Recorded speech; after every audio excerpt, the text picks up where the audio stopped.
नमस्कार, स्वागत है आपका इंडिया वॉइस पर। मैं हूं आपके साथ स्वीटी दीक्षित। रुक करेंगे खबरों की ओर। दिल्ली और आसपास के इलाकों में बढ़ते प्रदूषण को लेकर दिल्ली सरकार ने बड़ा फैसला लिया है। बता दें कि दिल्ली में 9 से 12 नवंबर तक सर्दी की छुट्टी घोषित कर दी गई है। बता दें कि दिल्ली के शिक्षा मंत्री आतिशी ने स्कूलों की छुट्टियां बढ़ाने की घोषणा करते हुए कहा है कि प्रदूषण का स्तर लगातार बढ़ रहा है, इसलिए 5वीं तक के स्कूल 12 नवंबर तक बंद रहेंगे। साथ ही क्लास 6ठी से 12वीं तक छात्रों की ऑनलाइन क्लासेस का विकल्प दिया जा रहा है। अजय चौहान सीधे दिल्ली से हमारे साथ जुड़ चुके हैं। अजय, छुट्टी ही एकमात्र विकल्प है क्या? छुट्टी देखिए, जो छुट्टी है वो कोई एक विकल्प नहीं है। लगातार अगर प्रदूषण को रोकना है तो हमें 2-3 महीने पहले इसकी तैयारी करनी पड़ेगी ताकि ट्रैफिक को कंट्रोल किया जाए, पराली को कंट्रोल किया, क्योंकि पंजाब के अंदर सबसे ज्यादा पराली के मामले सामने आए हैं और जो प्रतिशत बढ़ाई गई है वो 65% पंजाब में है, बाकी हरियाणा और यूपी के अंदर है। लेकिन अगर शीतकालीन की बात करें, जो बच्चों को 10 दिन की छुट्टी मिलती थी वो नवंबर में ही दे दी गई है। यानी कि कहीं ना कहीं दिल्ली सरकार को ये खतरा है कि जो नवंबर का महीना है वो प्रदूषण में कहीं ज्यादा बढ़ोतरी हो सकती है, तो इसलिए उन्होंने पहले से ही छुट्टी और बढ़ा दी गई है। पहले 10 नवंबर तक छुट्टी थी, लेकिन अब 18 नवंबर तक ये छुट्टी कर दी गई है। तो देखिए, लगातार राजनीति भी होती है, लेकिन क्या जरूरत पड़ी थी कि बच्चों को जो भविष्य ऑनलाइन कर दी गई है, क्या जो अभी स्थिति बनी हुई है अगर उसको पहले ही अगर कर लिया जाता तो शायद ये जो माहौल देखने को मिल रहा है दिल्ली के जो प्रदूषण चैम्बर बना हुआ है प्रदूषण का, वो इस समय इन बच्चों के ऊपर ना झेलना पड़ता और स्कूल हमेशा जाते, क्योंकि स्कूल की जो पढ़ाई होती है वो एक अलग पढ़ाई होती है, जो ऑनलाइन होती है उसमें वो ज्ञान नहीं मिलता। तो देखिए, कहीं ना कहीं दिल्ली सरकार इस मुद्दे में गिरती नजर आ रही है। कितना ज्यादा धुआं हो रखा है, तस्वीरों में नजर आ रहा है, और ऐसे तो एक्सीडेंट के भी चांसेस हो सकते हैं। बिल्कुल, देखिए, सुबह का अगर बात करें 6 से 8 बजे तक का जो माहौल होता है बहुत ज्यादा धुंध होता है, सामने का दिख नहीं पाता है, क्योंकि खुला जगह के जहाँ होते हैं वहाँ पे प्रदूषण ज्यादा होता है। जो कण है, मिट्टी के जो धूल कण है, वो हमेशा आसमान में छाए रहते हैं, या तो तेज हवाएं चले या फिर साथ अगर बारिश होती है तो कहीं ना कहीं प्रदूषण धुल जाता है। लेकिन ऐसी स्थिति अभी आसपास में नहीं है। लेकिन दिल्ली सरकार है सड़कों में सिर्फ पानी कुछ ही जगह छिड़काव करती है, वो किनारे किनारे पर जाती है, लेकिन जो पेड़ के ऊपर मिट्टी धूल जमी है उसको कौन साफ करेगा? जो हवाएं चलती है, लोगों के बुजुर्ग को समस्या खड़ी होती है, बच्चों में समस्याएं खड़ी होती है, जो साफ सफाई है उस पर क्या ध्यान देता है? लेकिन दिल्ली सरकार है कि बस छुट्टी बढ़ा दीजिए तो हो सकता है प्रदूषण कम हो जाए। बाकी जो राज्य है उनको टारगेट बनाया जाता है, लेकिन पंजाब में जो सैटेलाइट की भी सुबह जो लाइट जो पिक्चर आई थी वो सबसे ज्यादा रेड कलर की सामने आई थी। यानी कि अभी तक 2065 ऐसे मामले हैं दिल्ली पंजाब सरकार के जो प्रदूषण में सबसे ज्यादा देखने को मिला है। लेकिन गोपाल राय ने कहा कि पंजाब से जो धुआं आ रहा है उससे कोई असर नहीं पड़ता है, लेकिन हरियाणा और यूपी के अंदर जो है उससे ज्यादा असर पड़ने को देखने को मिल रहा है। सितंबर में दिल्ली के सीएम यानी कि अरविंद केजरीवाल ने विंटर एक्शन प्लान मीडिया के सामने रखा था। देशवासियों को उन्होंने दिल्ली वासियों को उन्होंने विंटर एक्शन प्लान बताया था। अगर यही विंटर एक्शन प्लान की जगह वो प्रदूषण का प्लान बनाते तो आज धरातल पे तस्वीरें कुछ और ही होती। अजय, बिल्कुल देखिए भाई, प्लान तो बनाते हैं, कागजों में विज्ञापन देते हैं, खाली चलता है, लेकिन धरातल पर देखा जाए तो कुछ नहीं है। अगर हम बात करें पिछले वर्ष 22 करोड़ के 3 ऐसे प्रोजेक्टर लगाए गए थे, तो ये प्रदूषण को साफ कर देगा, दिल्ली में कोई प्रदूषण नहीं होगा, कोई कर नहीं होगा। लेकिन आज स्थिति में ऐसा कि उनके ताले लगे हुए हैं। अब IIT के कानपुर के इंजीनियर कल वहाँ पहुंचे थे, उन्होंने इसकी सर्टिफाई किया कि समस्या क्या है, क्यों नहीं चल रहा है। तो देखिए, अब विषय का समय जांच है, जांच चल रही है, इंक्वायरी हो रही है, उसके बाद जब तकनीक अगर सामने आती है तो चल सकते हैं, अगर नहीं होता है तो वो कैंसिल कर जाएंगे। यानी कहीं ना कहीं जो दिल्ली की सरकार जो पैसा वसूल करती है, बर्बाद करती है, लगा करती है, वो वसूल नहीं किया थे, तो दिल्ली की जनता का साथ करने का बड़ा धोखा है। क्योंकि देखिए, ऐसी स्थिति में यही होता है कि या तो कंट्रोल किया जाए ट्रैफिक पर, क्योंकि दिल्ली में ट्रैफिक इतना है कि शायद जनसंख्या से अधिक ट्रैफिक है। उस ट्रैफिक को अगर 2 महीने पहले से कंट्रोल कर लिया जाए तो हो सकता है जो दिल्ली की अब जो चैम्बर बनना जा रहा है, कुछ ऐसे पहाड़ हैं जहाँ पर प्रदूषण गंदगी बहुत ज्यादा फैली हुई है अभी भी, और वहाँ से धुआं निकलता है, उस पर भी कंट्रोल नहीं किया जा रहा है। जी बिल्कुल अजय, इस वक्त की बात की जाए तो आप कहाँ पे मौजूद है? वहाँ का AQI लेवल क्या आपको दिख रहा है, क्या नजर आ रहा है? अगर मैं बताऊँ तो मैं इस समय करोल बाग में हूँ और यहाँ के AQI लेवल अभी भी खतरे से 800 से ऊपर है। यानी कि सुबह आरकेपुरम है तो वहाँ 465 था, यहाँ भी 400 के आसपास है। तो देखिए, कहीं ना कहीं चैम्बर बनता आ रहा है। आप दिल्ली में किसी भी जगह जाइए तो कहीं ना कहीं इस की स्थिति बनी हुई है, और दिल्ली NCR की बात करें तो 900 यानी कि 1000 के आसपास ये AQI लेवल पहुंच रहा है। तो क्या समझ लीजिए कि क्या स्थिति होगी उन बच्चों की और जो उन बुजुर्गों की जो सांस की समस्याएं होती है।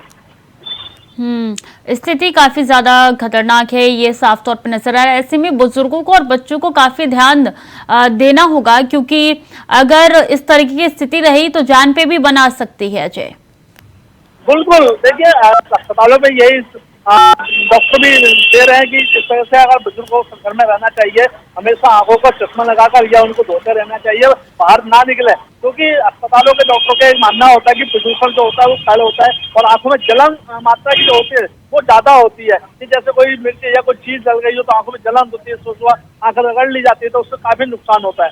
तो ये भी गाइडलाइन जारी की जाती है अस्पतालों से कि हमें स्वस्थ रहे, उसको घर से निकले तो कपड़ा या मास्क लगाकर ही घर से निकले। जी बिल्कुल, अब देखना होगा ये स्थिति बनी रहती है या कुछ असल में कार्य धरातल पे होते हैं। बहुत बहुत शुक्रिया आपका तमाम जानकारियों के लिए अजय। तो फतेहपुर से एक खबर निकल के सामने आ रही है, जहां जिला अस्पताल के ट्रॉमा सेंटर में अंधेरा छाया हुआ है।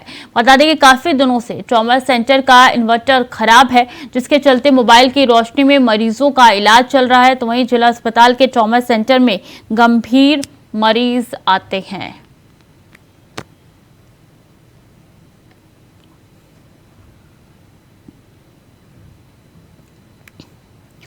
पुतुल पंडित ज्यादा जानकारी के साथ जुड़ चुके हैं। पुतुल, क्या अभी तक लाइट आई है, कुछ कामकाज हुआ है या वही स्थिति है? जी बता दें आपको, पूरा मामला फतेहपुर जिले के जिला अस्पताल के ट्रॉमा सेंटर का है, जहां पर अंधेरा होने की वजह से तार की लाइट से मरीज का इलाज किया जा रहा था। जहां डिप्टी सीएम ने इसको संज्ञान लिया है और इस पर कार्रवाई करने की बात कही है। आपको बता दें, पूरा मामला फतेहपुर जिले के सदर ट्रॉमा सेंटर का है, जहां पर मरीज का इलाज डॉक्टर कर रहे थे और लाइट नहीं थी और तार की रोशनी से इलाज किया जा रहा था, जिसमें मरीज ने चिल्लाया भी, उसके चोट लगी थी। ठीक है पुतुल, बहुत बहुत शुक्रिया आपका तमाम जानकारियों के लिए। तो जिला अस्पताल के ट्रॉमा सेंटर में अंधेरा छाया हुआ है, तस्वीरें आप तक पहुंचा रही हैं और ये तस्वीरें इस बात की गवाही देती है कि जहां एक तरफ डिप्टी सीएम को धरातल पर उतर के कार्यों का निरीक्षण कर रहे हैं, लेकिन ये तस्वीरें जो है वो काफ़ी ज़्यादा विचलित करने वाली है। इसमें मरीजों का इलाज भी नहीं हो पा रहा है।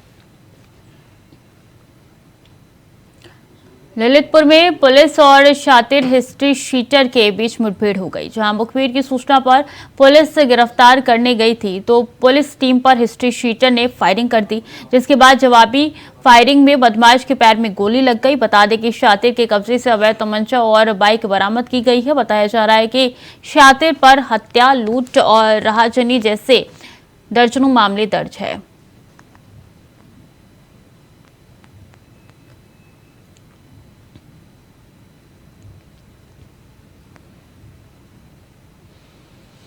हमीरपुर के सदर कोतवाली क्षेत्र में घरेलू कलह के चलते युवक ने खुद को गोली मार ली है। बता दें कि लाइसेंसी असलहे से पैर में गोली मारी गई है, जिसके बाद इलाज के लिए युवक को जिला अस्पताल से हायर सेंटर रेफर कर दिया गया। तो वहीं प्राथमिक जांच में सामने आया कि पत्नी से आपसी कहासुनी के बाद युवक ने खुद को गोली मारी। फिलहाल डॉग स्क्वाड फील्ड यूनिट की टीम मौके पर पहुंच गई और भारी पुलिस बल तैनात कर मामले में जुट गई है।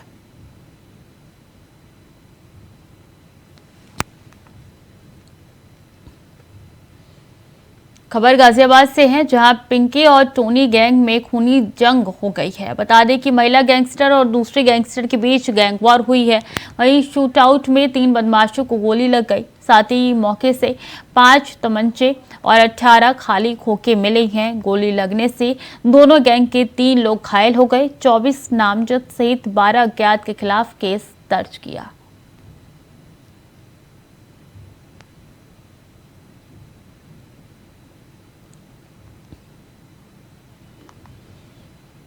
मुजफ्फरनगर के खतौली में पुलिस ने बड़ी कार्रवाई की है, जहां छापेमारी में पटाखों का जखीरा बरामद हुआ। बता दें कि बरामद 17 कुंटल 32 किलो पटाखे को सील कर दिया गया है। तो वहीं मुखबिर की सूचना के बाद खतौली पुलिस ने छापेमारी की और पटाखों के बैन के चलते ताबड़तोड़ कार्रवाई की। पटाखे की बिक्री कर रहे 3 आरोपियों को गिरफ्तार किया गया है।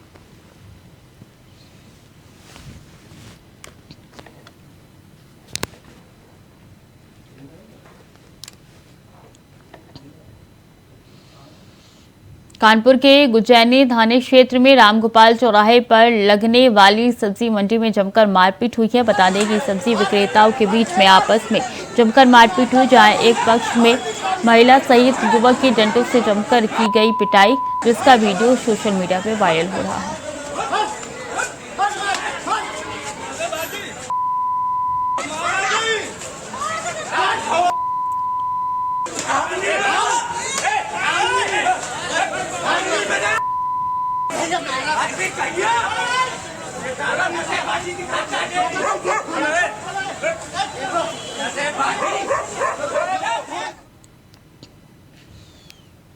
वक्त तो चला छोटे से ब्रेक का, चल लौट रहे हैं।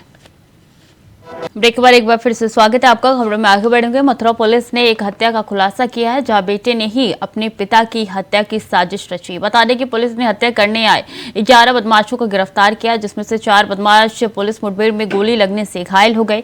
साथ ही बदमाश के पास से तमंचा, गाड़ी, रस्से, मोबाइल सहित अन्य सामान बरामद हुआ। बताया जा रहा है कि किशोरी गुंज आश्रम से संबंधित मुकदमे की पैरवी की कोर्ट आए थे। पिता की हत्या की बेटी ने साजिश रची थी। बेटा केशव राज का पिता स्वामी राज से आश्रम को लेकर विवाद चल रहा था। हालांकि एसओजी फिरोजाबाद, स्वाट टीम मथुरा और वृंदावन पुलिस ने बदमाशों को गिरफ्तार कर लिया।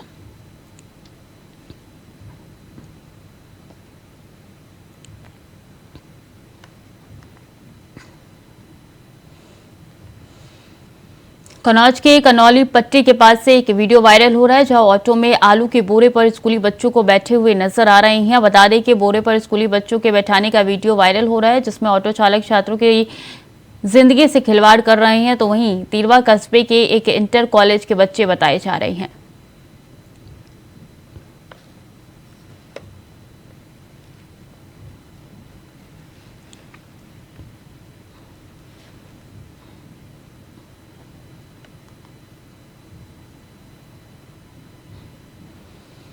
सिद्धार्थनगर पुलिस की रात की गश्त की पोल खुल गई। बता दें कि शौतरगढ़ थाना क्षेत्र के अंतर्गत कोटिया चौकी के पास रात 12 बजे डकैती और फायरिंग हुई, जहां बारूद के धुन पर घर में घुसकर 17 से 18 डकैतों ने डकैत की। साथ ही 12 लाख के जेवर और 5 लाख कैश लेकर फरार हो गए। बताया जा रहा है कि मौके पर पहुंची पुलिस जांच पड़ताल में जुट चुकी है। तो वहीं जांच के दौरान पुलिस को कारतूस मिला है, जिसको लेकर पुलिस की आगे की कार्रवाई शुरू हो चुकी है।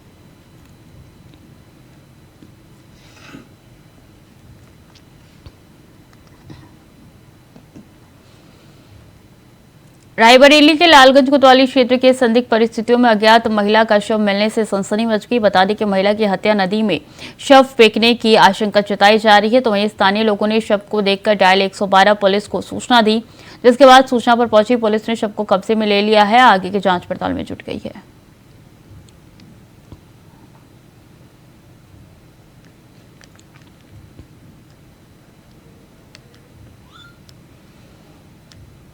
फतेहपुर के राधानगर थाना क्षेत्र में सरकारी जमीन पर अवैध तरीके से कब्जा करके बनाए गए मकानों पर जिला प्रशासन का बुलडोजर चलाया गया। बता दें कि बुलडोजर की इस कार्रवाई से अतिक्रमणकारियों में हड़कंप मच गया है। बताया जा रहा है कि हाईकोर्ट के निर्देश के बाद जिला प्रशासन ने कार्रवाई की है।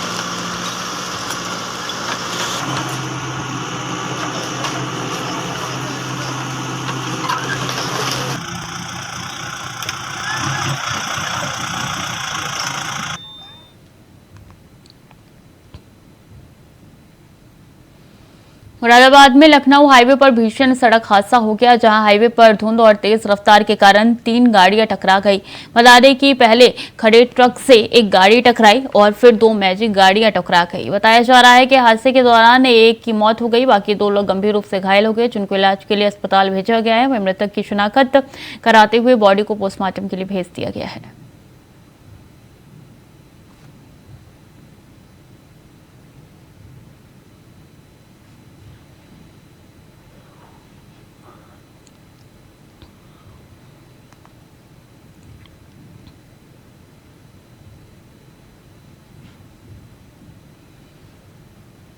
बिहार के मुख्यमंत्री नीतीश कुमार ने अपने विवादित बयान पर माफी मांग ली है। नीतीश ने सफाई देते हुए कहा कि मैंने तो बस महिलाओं की शिक्षा की बात की थी, मेरे बयान का गलत मतलब निकाला गया। अगर बयान गलत लगा है तो माफी मांगता हूं, मैं अपना बयान वापस लेता हूं। इसके साथ ही उन्होंने कहा है कि निंदा करने वालों का अभिनंदन करता हूं। राष्ट्रीय महिला आयोग और कई राजनीतिक दलों की मांग के बाद नीतीश कुमार ने माफी मांगी है।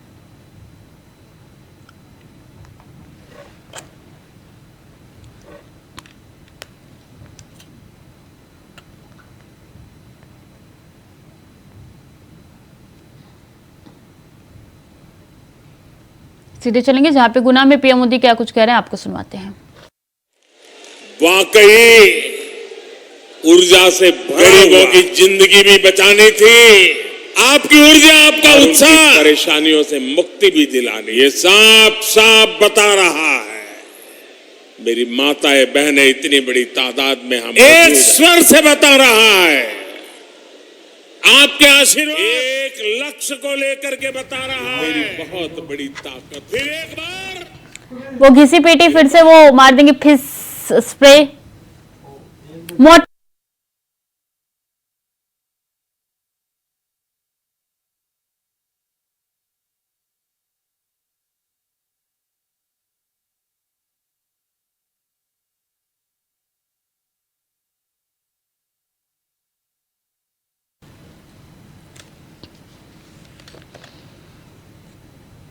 तो गुना से पीएम मोदी को आप सुन रहे थे, हुंकार भर रहे थे चुनावी।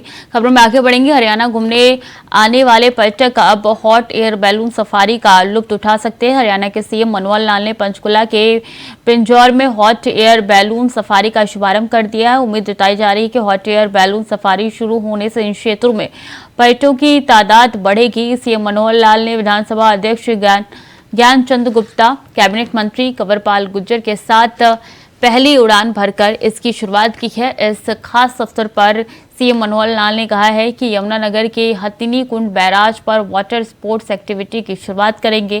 सीएम मनोहर लाल यमुनानगर में ही प्रतापगढ़, छछरौली और जगाधरी शहर में जनसंवाद करने वाले हैं।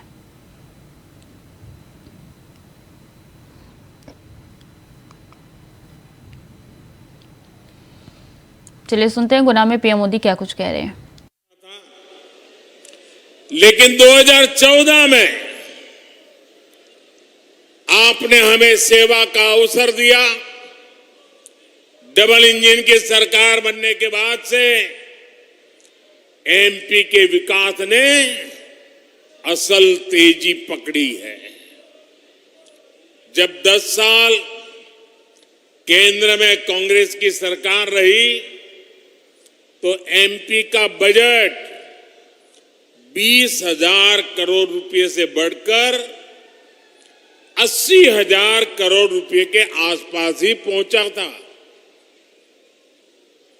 20 से सिर्फ 80। केंद्र में हमारी सरकार का सेवा काल जब से शुरू हुआ, हमारे 10 साल के सेवा काल में एमपी का बजट 80,000 करोड़ रुपए से 3 लाख करोड़ को पार कर गया।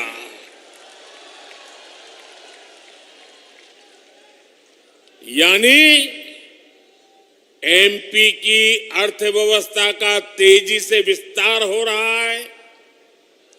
यहां के लोगों की कमाई और तेजी से बढ़ रही है। इसलिए यहां भाजपा की डबल इंजन सरकार बहुत ही आवश्यक है। साथियों, मध्य प्रदेश में कांग्रेस ने दशकों तक सरकार चलाई है। यहां के नौजवानों ने वो दिन नहीं देखे जो आज 18, 20, 25 के हैं। उनको उस पुराने बुरे दिनों का पता नहीं है। लेकिन मैं समझता हूं समय की मांग है कि उन पुरानी बात भी मेरी वर्तमान पीढ़ी को पता हो।